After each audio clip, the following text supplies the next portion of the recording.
बिस्मिल्लाहिर्रहमानिर्रहीम, अस्सलाम वालेकुम नाज़रीन कराम। मैं हूं मखदूम शहाबुद्दीन और आप देख रहे हैं मेरा फेसबुक और यूट्यूब चैनल। उम्मीद करता हूं आप सब लोग बखैर व आफियत होंगे और जहां भी होंगे अपने अहले खाना समेत खुश भी होंगे और महफूज भी। नाज़रीन कराम, अब तक की सबसे बड़ी खबर सुप्रीम कोर्ट ऑफ पाकिस्तान के अंदर जजेस के दरमियान तफरीक अब इस कदर खुलकर सामने आ चुकी है, खलीज इस कदर गहरी हो चुकी है कि आप अंदाजा नहीं कर सकते। जजेस में फड्डा पड़ चुका है और चीफ जस्टिस उमर अता बंदयाल के पर काटने की तरफ पहला कदम उठ गया है। इलेक्शन करवाते करवाते ऑनरेबल चीफ जस्टिस के अपने इख्तियारात पर एक क्वेश्चन मार्क लग गया है और पाकिस्तान तहरीक इंसाफ की दरखास्त 4-3 से मुस्तरद। ये एक ऐसा पिंडोरा बॉक्स है जो पाकिस्तान की अदालती तारीख में, पाकिस्तान की जुडिशल हिस्ट्री में इससे पहले हमने नहीं देखी। कुछ बहुत बड़ी डेवलपमेंट्स हैं जो मैंने आपके सामने रखनी है। और नाज़रीन कराम, मैं आपको यह भी बता दूं कि हम लगातार जिस वक्त सुप्रीम कोर्ट ऑफ पाकिस्तान के अंदर जब पाकिस्तान तहरीक इंसाफ ने दरखास्त दायर की कि इलेक्शंस 90 दिन के अंदर करवाए जाएं, जिसमें 9 रुकनी बेंच बना, हुकूमत ने हमला किया सुप्रीम कोर्ट के ऊपर। फिर वो 9 रुकनी बेंच में से 2 जो जज साहिबान है वो अलग हुए और 2 जज साहिबान ने इख्तलाफ किया कि ये सुओ मोटो बनता ही नहीं था। अब उसके बाद 5 रुकनी बेंच बच गया था। उस वक्त भी मैंने एक वीडियो बनाई थी, मैंने एक एक्सक्लूसिव खबर आप सबके सामने रखी थी और मेरा उस वक्त का जो थंबनेल है वो आप देख सकते हैं कि आज बरोज सोमवार जजेस के तसादुम का खदशा, ये पिछले महीने की है। और अज खुद नोटिस समात से कबल कॉज लिस्ट मनसूख, क्या 1997 वाला काम फिर होने जा रहा है? यानी जिस तरह से जजेस को डिवाइड किया गया, क्या वो काम एक मरतबा फिर पाकिस्तान में होने जा रहा है? और अब यूं लग रहा है कि ये वो खदशा है, क्योंकि आज एक मरतबा फिर chief justice of Pakistan justice Umar Ata Bandial साहब जो हैं, उन्होंने एक बेंच बनाया, 5 रुकनी बेंच बनाया। उस बेंच के अंदर जाहिर बात है तमाम तर जज साहिबान, इंपॉर्टेंट जज साहिबान मौजूद थे।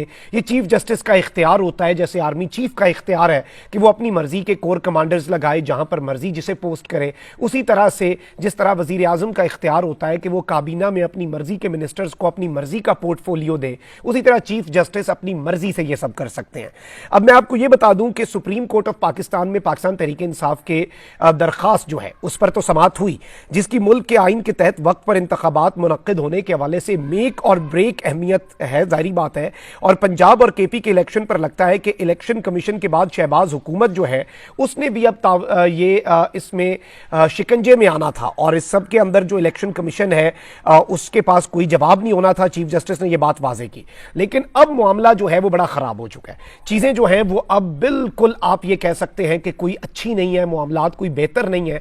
Although chief justice of Pakistan के जो रिमार्क्स थे, अगर तो आप उन रिमार्क्स को देखें तो आपको बहुत सी चीजें वाजे हो जाती हैं और ये चीज बड़ी क्लियर हो जाती है कि इंतखाबात की तारीख से मुतल्लिक दरखास्त पर चीफ जस्टिस ने भी और दीगर जज साहिबान ने भी ये बात की कि इलेक्शंस जो है उनके ऊपर सुप्रीम कोर्ट का फैसला जो है उस पर अमल नहीं हो रहा। और बहुत से इंपॉर्टेंट रिमार्क्स हैं, जैसे चीफ जस्टिस ने कहा कि देखना यह है कि इलेक्शन कमीशन के पास सदर की दी गई तारीख बदलने का इख्तियार है या नहीं।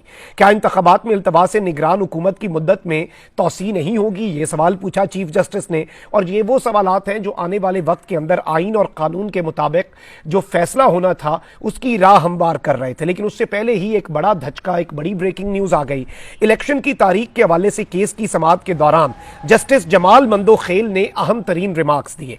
सुप्रीम कोर्ट के आज खुद नोटिस का जो फैसला था उस पर तो तमाम जजेस के दस्तखत नहीं, ये कहा जस्टिस जमाल मंदोखेल ने। इस रिमार्क्स के बाद वाज़ेह हो गया, जजेस भी ये समझते हैं कि ये वो जो फैसला था वो 4-3 का था। अब मैं आपको बताता हूं ये 4-3 का फैसला क्या, ये बेसिक चीज आप समझ लें।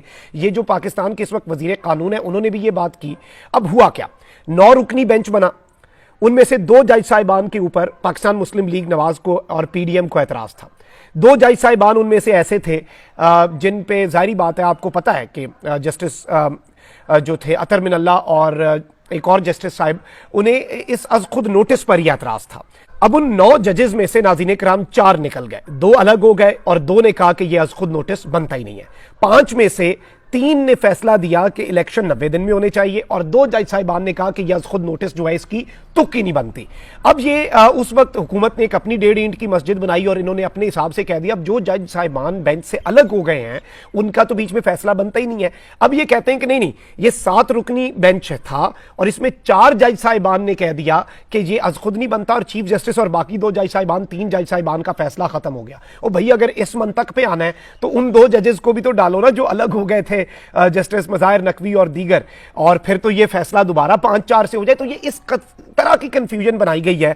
अब मैं इस सब के अंदर आपको कुछ चीजें बता दूं जो इस वक्त ब्रेकिंग न्यूज से भी बड़ी ब्रेकिंग न्यूज, ये पाकिस्तान की जुडिशियल हिस्ट्री के अंदर 27 सफात पर मुश्तमिल तफसीली फैसला है।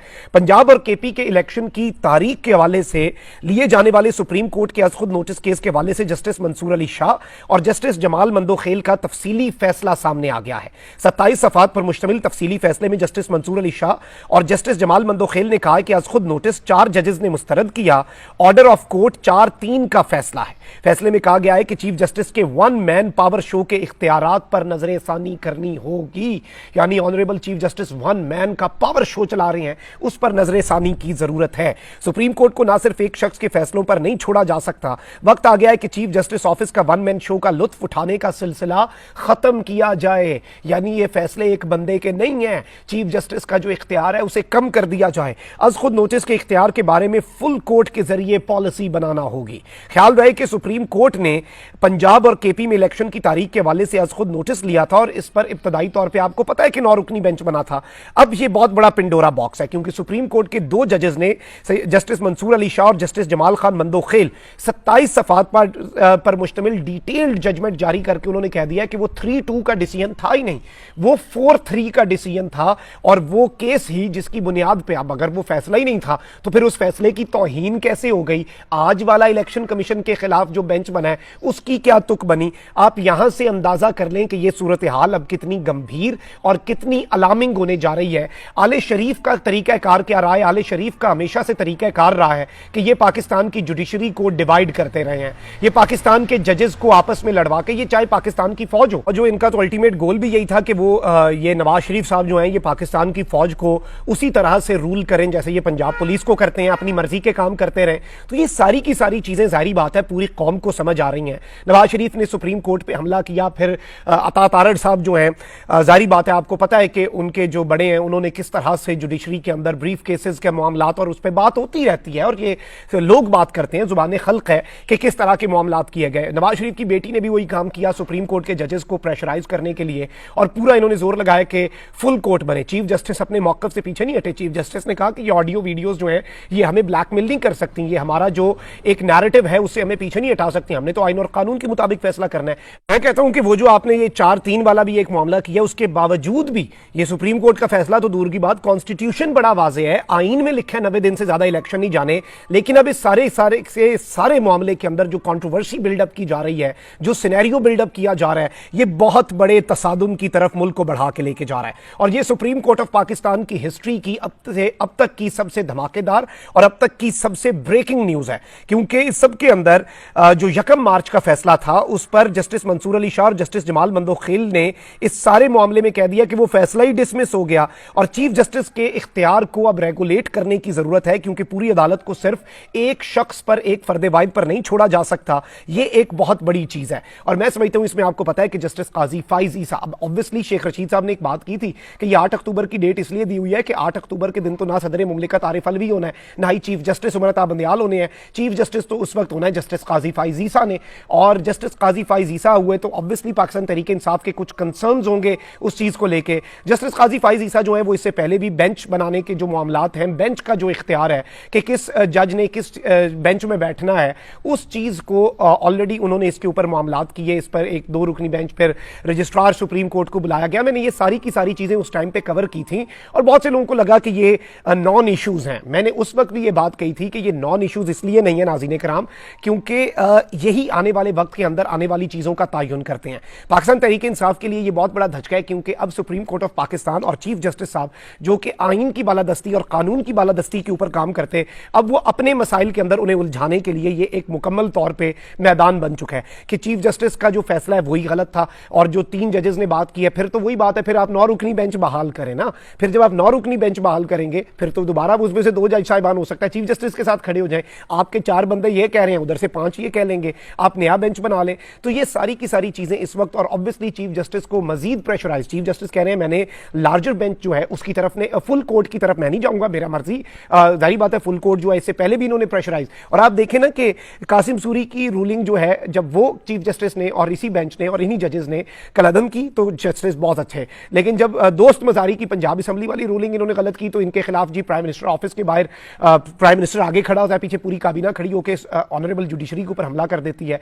शहबाज शरीफ साहब, अगर कानून और मेरिट के मुताबिक आज जो केस चला है उसमें शहबाज शरीफ साहब और इलेक्शन कमीशन दोनों, उनकी पूरी हुकूमत, इनकी वजारतें, पूरी विफाकी काबीना जिसने वजारतों के जो सिफारिशात हैं उनकी तौसीक की, वो सारे के सारे तौहीन अदालत के रगड़े में आते हैं। तौहीन अदालत तो दूर की बात, आइन शिकनी के रगड़े में भी आते हैं। और ये जो आइन शिकनी है, ये जाहिर बात है, आपको पता है कि ये क्या मामलात होते हैं इसके अंदर, और आर्टिकल 6 लगता है। लेकिन अब इस चीज पूरे के पूरे प्रोसेस को ही मुतनाज़ा बना दिया गया है। इस पूरे के पूरे प्रोसेस के अंदर ही अब जो चीजें हैं वो इस तरह का रुख उन्हें दे दिया गया है कि आप अंदाजा नहीं कर सकते कि ये चीजें आगे चल के कितनी अलार्मिंग होंगी, कितनी खतरनाक हो सकती हैं। और मुल्क के लिए, पाकिस्तान के अदालती निजाम के लिए एक इदारा है जिसकी तरफ पूरी कौम देख रही है, एक इदारा बचा है। आप उसी इदारे के अंदर इस तरह की कंट्रोवर्सीज जब बिल्डअप होती हैं तो ये बहुत ज्यादा गलत, बहुत ज्यादा खतरनाक, और मैं समझता हूं कि ये आग का खेल होता है। चीफ जस्टिस के पीछे पूरी कौम खड़ी थी, खड़ी है और खड़ी रहेगी, अपनी पूरी जुडिशरी, अपनी पूरी सुप्रीम कोर्ट के पीछे। लेकिन जिस तरह एतजाज अहसन साहब ने कहा कि चीफ जस्टिस हमारी रेड लाइन है, और ये जज साहिबान को भी देखना होगा कि आपसी इख्तलाफात के अंदर लगे रहे तो पूरी सुप्रीम कोर्ट के अंदर फिर कल को आपने भी तो आना है ना, कल को आपने भी चीफ जस्टिस बनना है। आप इस सब के अंदर कहीं पूरे के पूरे इदारे को तो खोखला नहीं कर बैठेंगे। ये भी एक नुक्ता है जिसे ऑब्वियसली बड़े हैं वो सारे हमसे ज्यादा समझदार हैं, इन सब को समझने की जरूरत है। अपना बहुत ख्याल रखें। अल्लाह निगहबान। पाकिस्तान जिंदाबाद।